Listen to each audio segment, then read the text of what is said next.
Hello, this is Alex Burkett, and you're listening to the Long Game Podcast. This episode is all about how to talk to your CMO about content marketing, or leadership in general, really. It's a part of our Kitchen Side series, where we show you the behind-the-scenes discussions, brainstorms, and decision-making processes that happen at our agency. In this episode, David, Ali, and I discussed general points around marketing leadership and how to best interact to A, move along in your career and align with the mission of your company, and B, get buy-in for ideas that may be viewed as wacky out there or innovative. While this is more of an art than a science, influencing without authority is a big part of any job, and it's especially impactful as a content marketer. If you've ever fought uphill against outdated methods and idiosyncratic leadership, you'll enjoy this one. On the flip side, if you're a CMO, it may also give you empathy for how to work with ambitious content marketers looking to make a mark.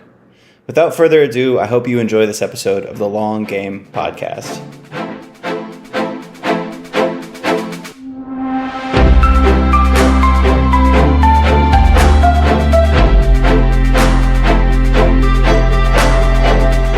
On this episode of Kitchen Side, we're talking about how to talk to your CMO, Chief Marketing Officer, about content marketing.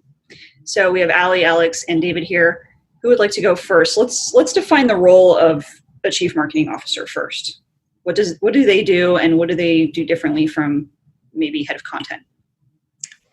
Well, I guess it depends on the size of the company and how many people are on the team and how many resources are available. CMO, I think,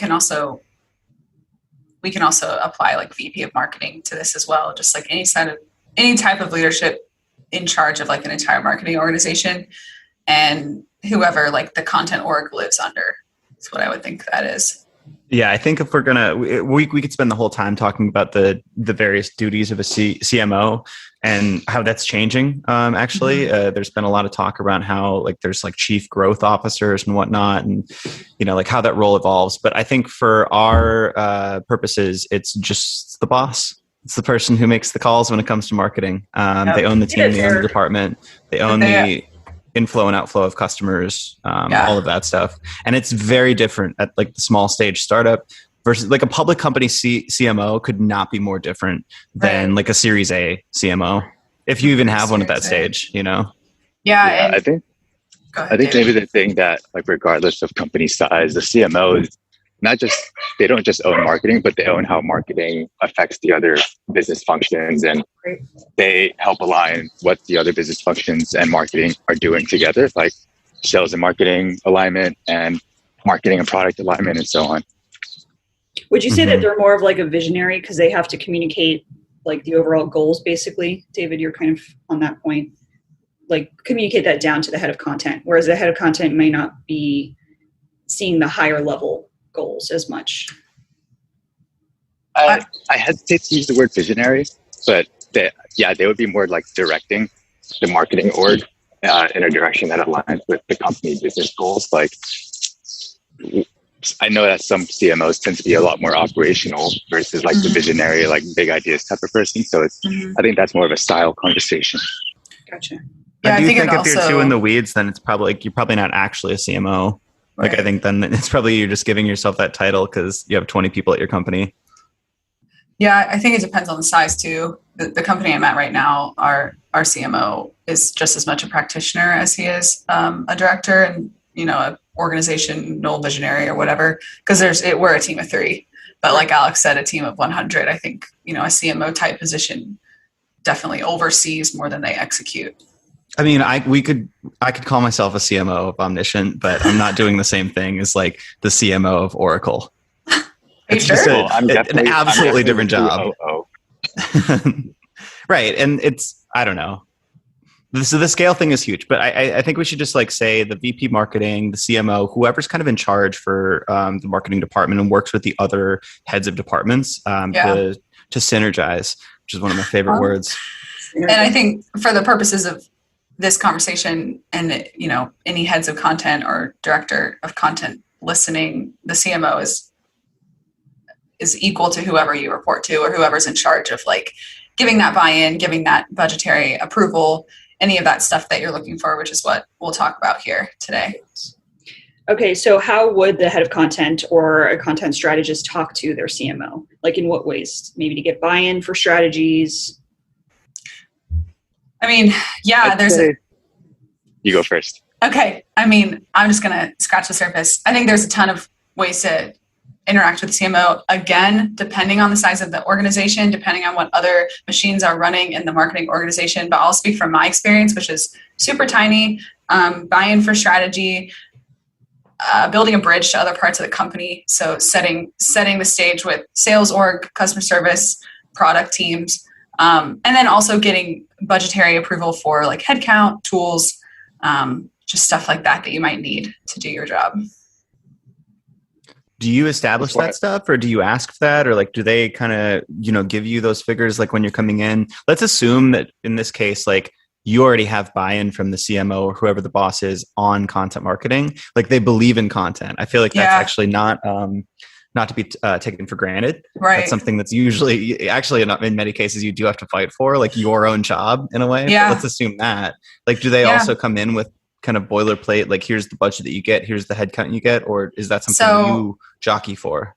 I was the first marketing function that was hired for. So within the realm of marketing, the world of marketing, I was brought on to lead content efforts, and we had contractors that owned paid, that owned demand gen, all of that stuff. So content, like they believed in content, but they didn't necessarily understand the concept enough to give me, like I didn't get a budget. They said I had plenty to work with, but that I kind of had to work backwards and look at what was already happening, look at what we already had written and established. And then I pulled from my own experience to kind of build a strategy and all of the costs associated with that. But because there was that foundational belief of like, this is not only worth bringing in a full-time person for and paying salary, benefits, et cetera, but this is worth investing in the long run, like year-long subscriptions for tools, long-term freelance relationships. But in terms of like the specific like budget that they gave me, I didn't get one of those. I had to kind of create it. How and when did you present that? Like how long after you got hired did you go with that report or ask for that budget? I rolled it out over the first few months. Within the first month, I presented my audit and the content updates and optimization that I had performed that proved there was a lot of worth investing in organic traffic, and content leads, lead magnets, which is two different things, but I had to present what the investments would look like for both of those things. So like writing resources, tools for preliminary research, and then tracking research and measurement. And then like in the second month I presented like my content, I guess, roadmap report, content strategy, which reflected, I think it took me a couple months to build that because I was still getting comfortable with the tool, comfortable with the team, like understanding if there was enough sales support to run with any leads that I helped generate. And then in the 3-month mark, I was able to present the strategy as a whole with like the overarching goals, because I wanted to see what our traction was over a few months, see what was even possible with even a fraction of what I could do. So seeing a little bit, boots on the ground, seeing what I could do in 3 months, I was able to say, like, if we can do this with little to nothing or like a one-man show, I think we can do X, Y, Z with these resources. And I didn't get any pushback, so it worked. Great. That's so it exactly takes some negotiating too on your part a little bit. Yeah. Mm-hmm. But you're showing the numbers. You're starting with the you're diagnosing what the problem areas are and the opportunities could be, and you're outlining like what the world could be if you were to invest in this. And I think that's something that speaks to an executive position, because they, frankly, in many cases, don't care how it gets done. But if you prove if it's done this way that we get these results, that's the language that they're going to speak, which is exactly how I would do it and have done it for experimentation. Coming in, like it's one of those things where content and experimentation and CRO probably are the same in that people theoretically believe in them. They know that other companies are doing it and they're getting results based on it, but they don't maybe understand every aspect of what actually goes into content marketing or in experimentation. That's, notoriously people misunderstand what CRO is. I think it's just like testing blue button versus a red button. So I assume that I've got some buy-in on a high level, but then I go in and start mapping out like what the opportunity areas are with a growth model and figuring out like if I can move the needle this much by this percentage, here's what we could do in terms of ROI, and then working backwards from there to see what resources we would need in order to get that accomplished, which is often human resources or software. But yeah, it's the same. It also maps back to that kind of budget there, but I'm mapping it back to like, here's what the results could be if we were to invest like this. I also want to add an additional layer here that I haven't heard mentioned is like the conversation should really start from what the business goals are, because the CMO is going to be held to some metrics, right? Yeah. Whether it's like generating leads for a sales team or getting X number of users for the free product. And it's the job of the head of content or director of content to have that goal in mind and say, here's how content contributes to that. And like what Alex said, like I model this out, we can get organic traffic, we can get this many leads and so on. And in order to do all that, which is what you said, Ali, we need this many people and I can do it for like the next 2 months. But if we want to scale it out and be serious, we're going to need like 2 headcount or something.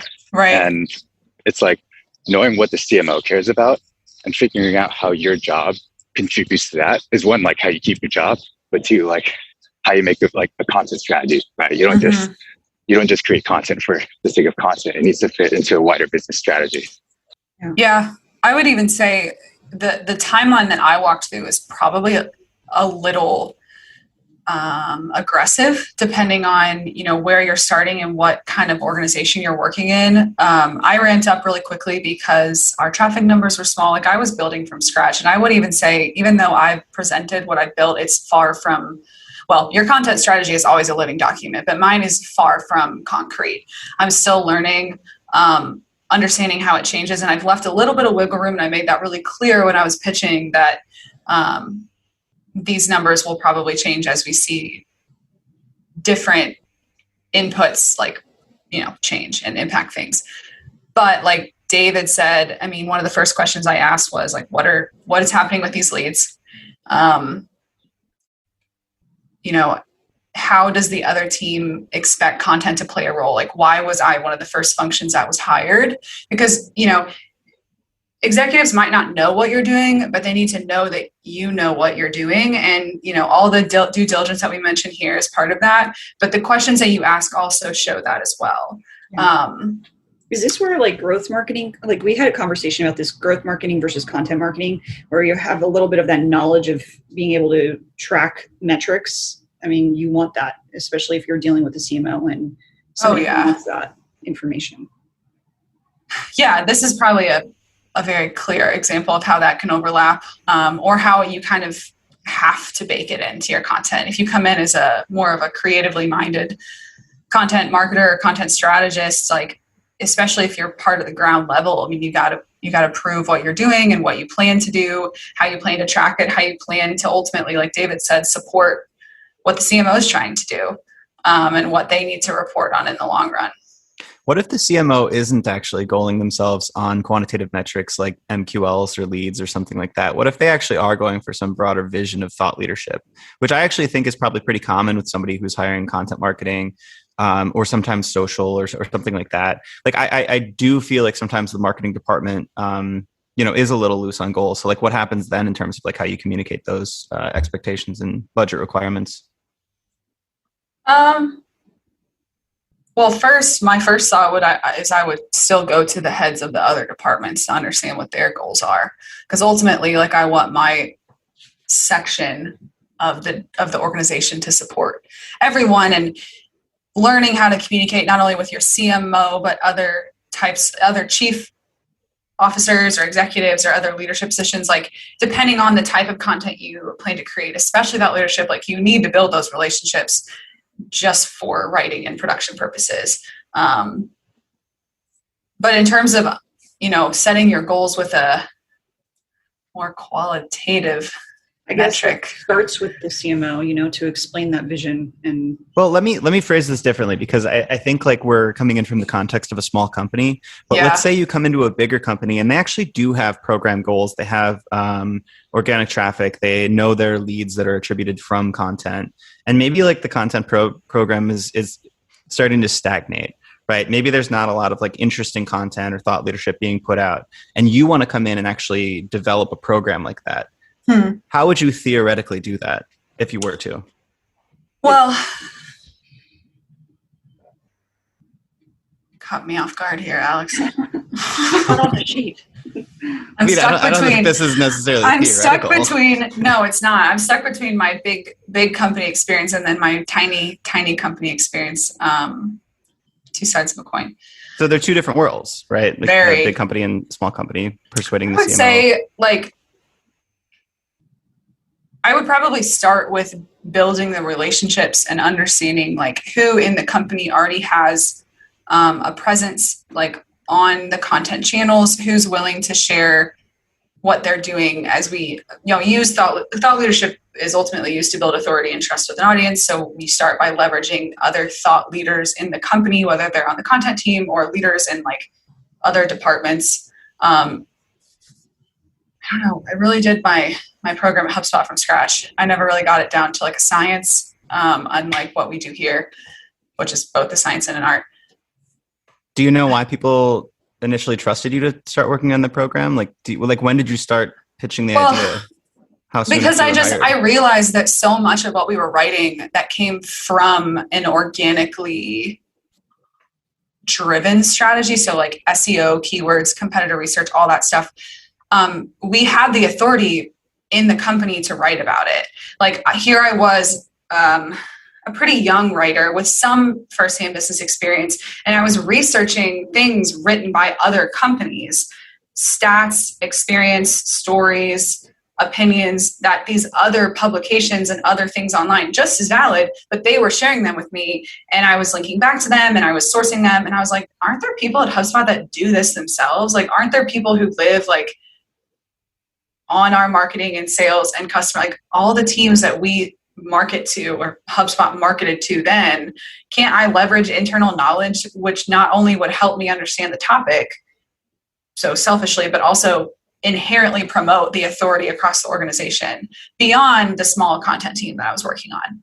So that's kind of where it came from, is like, why am I Googling things when I could just walk across the hall? Right. Theoretically, I was remote, so I couldn't do that. But so you got the strike of inspiration, but then what did you do with that afterwards? Like, did you just start working on it yourself, like without asking anybody? I probably did it for 6 months before I really gave it a name. Like every time I would, like, let's say I got a piece, like while I was writing pillar content, so I was writing these big pieces, and I got this huge piece on freelancing. So that's kind of what sparked it, because what I did is instead of, I was a freelancer, so I maxed out all my experience. And then I Googled a ton of stuff and I was like, wait a second, I know so many freelancers. Like, I created this huge survey and I got like over 100 answers. And then I followed up with like a number of those people to really dig into their experience with like, is your company name your name or did you brand it? How do you create and fix your rates? How do you negotiate? Like, I didn't want to Google that stuff and get it from other things. I wanted to get it from real people.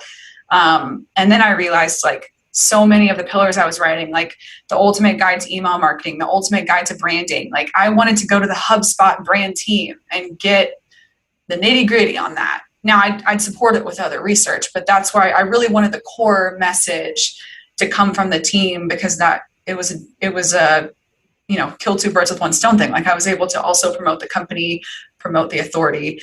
So over time, as I got more assignments, I started looking internally. And then I was like, I'm sure there's some people in this company that want to tell stories, Alex, you included. So I kind of started from a place of, hey, who out there wants to write stories? Like, here's the topics we're working on. You can help me craft some of these pieces to be both organically optimized and also be a thought leadership kind of angle. Yeah, if I could take that and zoom out, like to how you pitch that to a CMO, like the company I think of when it comes to somehow making thought leadership a strategy is like Drift. Like they turned conversational marketing into its own, like they created that category. Like there was no organic search behind conversational marketing. They're like, we don't care. We want to own this and we want people to talk about it in a way that we talk about it. And I think that's a decision that either comes from the CMO or their founder, but aligning on that strategy. And like someone like you, Allie, who's like the head of content, will be like, oh, well, we have subject matter experts. Like if that's the company goal and that's what marketing is supposed to support, here's a program to support that. Mm-hmm. And so I think it's like it was aligning. Maybe it wasn't a goal of HubSpot. Maybe that's why the program didn't get as big as it should have. But I can see a company that's like very strategic, deciding to own a thought leadership position in a particular space doing that. Yeah, I mean, I would even say we're tackling that inadvertently with some of our clients. I can think of a client right now whose search space is not very high volume because some of the terms they're using, like they have cornered themselves, and the market isn't huge.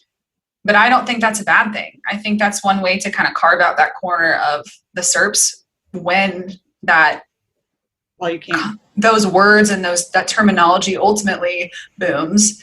And it's a way to double down on thought leadership because you're satisfying a query, but you're also turning internally for the answers and the opinions that you can't really find out elsewhere because there's nothing on it yet. I want to reel back here. So the drift thing, I agree with David, but I think is a different situation. So if you wanted to go in and do thought leadership and you thought that thought leadership was the way to go and you have that buy-in, not just buy-in, but like it felt like directive from the top down, then I think you just plug and play. I think you don't necessarily need to think about how to talk to the CMO because you're kind of already aligned.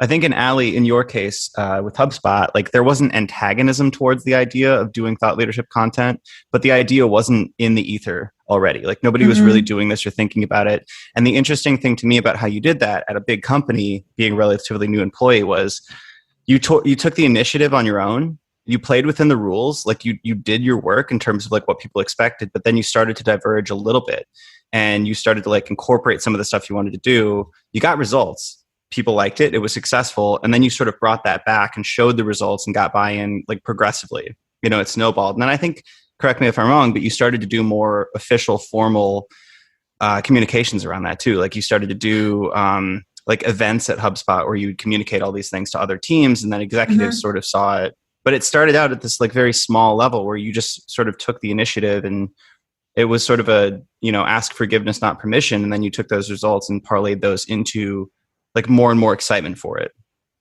Yeah, definitely. I had my assignments. It didn't matter how I did them. I mean, they had to be done well, but like besides a deadline, it was my judgment call. So yeah, I was able to experiment a ton with how I got things done as long as it ultimately performed well and educated who was reading it, and hopefully converted. I did do some other internal promotion. I owned another marketing program that helped me repurpose some of those presentations into thought leadership pieces and vice versa. I will say the team took an idea, the idea and kind of changed direction with it a little bit later, and turned it into what they called hybrid content, which was ultimately SEO driven content written from a thought leadership perspective, which is exactly what I was doing. But I took mine in more of a, I'm going to start with the author and go from there. And they started with the strategy and went from there. I would say the latter is probably a more sustainable thing, especially if organic is something that your CMO believes in. You know, when people think of content, they might think of like SEO. If that's kind of the perspective they have, I'd say the latter is probably a better approach. In my mind, I kind of called it an SEO sandwich because you like start with like the keyword research and, you know, product and customer led terms, maybe some middle or bottom of funnel things that have come from the sales team. So you have your strategy. The writing portion of it, you do completely on your own. Unless you have to research statistics and studies, you use your brain, your experience, your team to build it. And then ultimately you optimize it on the end. Maybe use a tool like ClearScope or Yoast and you get the meta description up and yada, yada. But in my mind, I called that like the SEO sandwich because I personally believe that's the best way to create content. And it's the best way to avoid having like duplicate after duplicate on Google. But that definitely follows the latter of the two strategies I mentioned. And if I'm reflecting honestly, I think the direction I took the program in was probably not very sustainable. It was very manual and there wasn't a lot of groundwork laid out at HubSpot prior. So it was a hard time. And I think that's why it didn't take off. Yeah, I'm gonna also add, I know like I think the conversation around like CMO and head of content is like kind of like straying here, but I want to tie back to that because like getting back to that, like if Ali, you had to pitch all that on your own, right? Like you weren't the head of content, but someone had to pitch that up the chain and be like, this is worth investing in. Somewhere along that chain, someone probably asked, how does this grow organic traffic? Because that's what HubSpot measures. And HubSpot is like, thought leadership doesn't grow our organic traffic. Like we need to do this hybrid content instead. Like, I think that's where it all comes down from. Like it probably went against the grain, didn't fit with the larger business strategy. And therefore like it didn't take off in a certain direction, like thought leadership, where like, I would imagine maybe it was like Megan that had to pitch it to Kip, right? Or like for more resources if it were something the company wanted to invest in.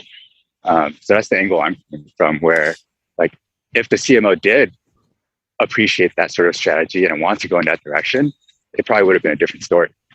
So in that sense, are you just totally fucked if like you don't have that strategic alignment? Like, is there any way to convince somebody, like, let's say organic traffic is actually a terrible goal. It's arguable, who knows? But let's say that's actually not the right strategy and goal. Like if the CMO believes that and you don't, what then? That's a problem. Because that's going to determine what you're measured on, like what your success is. Right. But do you have like a dialectic? Like, is there a conversation to be had there, or is it just like find a new company? I mean, I think it's the same as what we opened with is, you know, if you come into a company, they've been doing organic for a year and you look back, you audit, you do your review and you're like, this isn't a good use of our resources. This doesn't, like, there's no market fit, blah, blah, blah. You do your research. You spend a month or two understanding what some other channels might be. Maybe you dabble a bit, experiment. If it's something that's already entrenched in the company, it's going to take just as much work, if not more, to like create a whole new mindset around something, kind of like an unlearning. I don't think it necessarily means pick a new company unless that's something you're personally very passionate about, that maybe you should be elsewhere. But if you want, like in my case, the program I started, I loved. It wasn't my passion project. It was something that I just wanted to try, and I was young and I thought maybe I could do something different. But if I was super, super, super passionate about it and I planned on seeing it all the way through, I probably would have created like a dedicated newsletter or really, really leaned into the social team and was like, I need you to help me get different kinds of eyes on this. Because it would have been an unlearning of sorts for the CMO and the content team to see every piece of content as an organic play. But, you know, that was what I knew. That was what I was trained on. And I didn't really know, and I didn't really want to go as far as like creating that whole new channel. But I think if there's a whole new direction that you see your program going in, then you might have to do your due diligence on how to get it distributed. If for example, organic is not the best approach, or the whole team, it might not be the approach for the whole team. Mm-hmm. Yeah. I mean, it sounds like, it's a long game. If you want to like really invest in something that's not on the table right away, I think that if you're facing true antagonism towards what you want to do, then it's probably time to run away. But in my experience, if you have, like, there's going to be big ideas that don't fit the mold. I don't think you're always every idea you have is going to fit whatever the CMO was already strategizing and was already thinking about. There's going to be things that, if you're any sort of creative or interesting thinker, like there's going to be ideas that go off that path. And I think before you actually like try to get buy-in for them, you have to build trust for yourself. Like you actually have to like play by the rules and get things done and get results first. And then you sort of build allies and you build, stakeholder relationships, and you get other teams interested too. And you sort of snowball that up into eventually doing these small scale experiments to say, hey, there's actually something here. Maybe we should look into that thought leadership thing. But I think first, you need the trust. And I think it's like the bigger and riskier the initiative and the stauncher and more idiosyncratic the CMO, the longer it's going to take to do that. Yeah, relationships. Especially for the example of the thought leadership program, like the internal marketing was just as important as external marketing, because I needed the team. I needed their help. I needed their expertise. So I put too much effort on the internal buy-in and didn't think as much about like the post-publishing performance of it. I was just so excited to create this kind of content. So to go back on it, I wouldn't change anything I did. But I do believe like the hybrid model that they landed on and that I continue to implement in my own work, that's the best way in this specific example to implement that kind of content. You guys answered a lot of questions I had. What else have we not covered when it comes to the relationship between strategists and CMO? Any other challenges or any other ways to find alignment?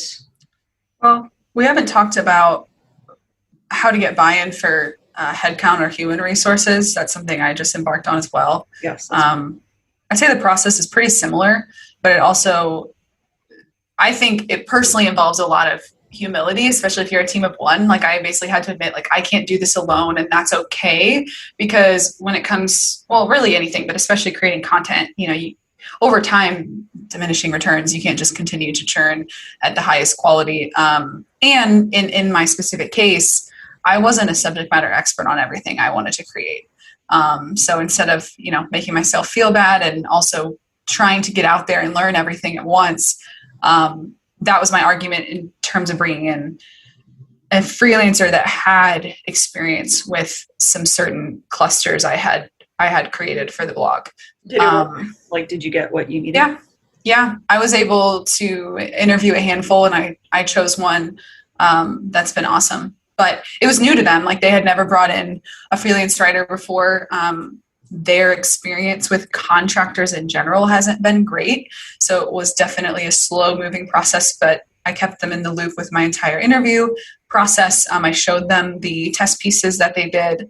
We discussed budget, and I have them on the Asana board so they can see like the action, but I haven't had any kind of overbearing interactions or anything. That is the worst when you're fighting against like historical, just like if they've had bad experiences with agencies or freelancers or whatever in the past, and you just have to fight against that regardless of like you have no culpability, but you're like, I promise we'll get good freelancers this time. It won't go poorly. But you're just fighting against all this like history. Mm-hmm.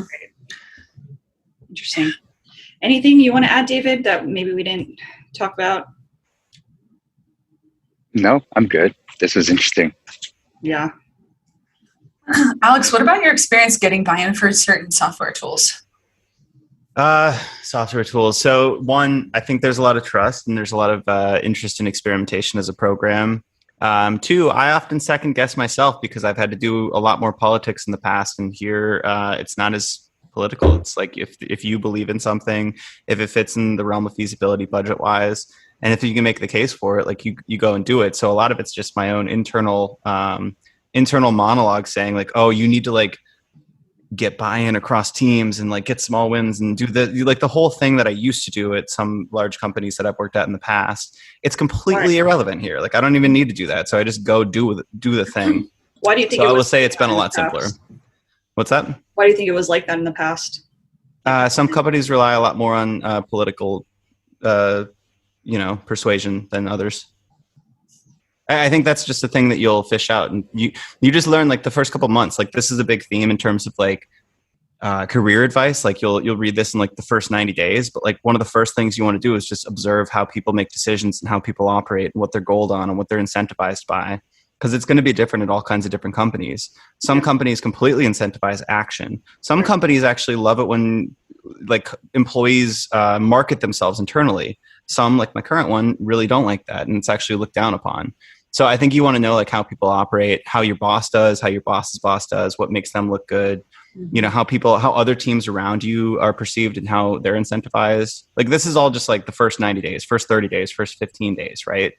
And then you just fit that mold. Like you're not going to, in the first couple of months, you're not going to be able to be this, outlier, just lone wolf operating in your own way. Like you're going to get pushed out of the company that way. The company's immune system will essentially expunge you. Right. So I think you need to just figure out how things are currently done and fit that mold.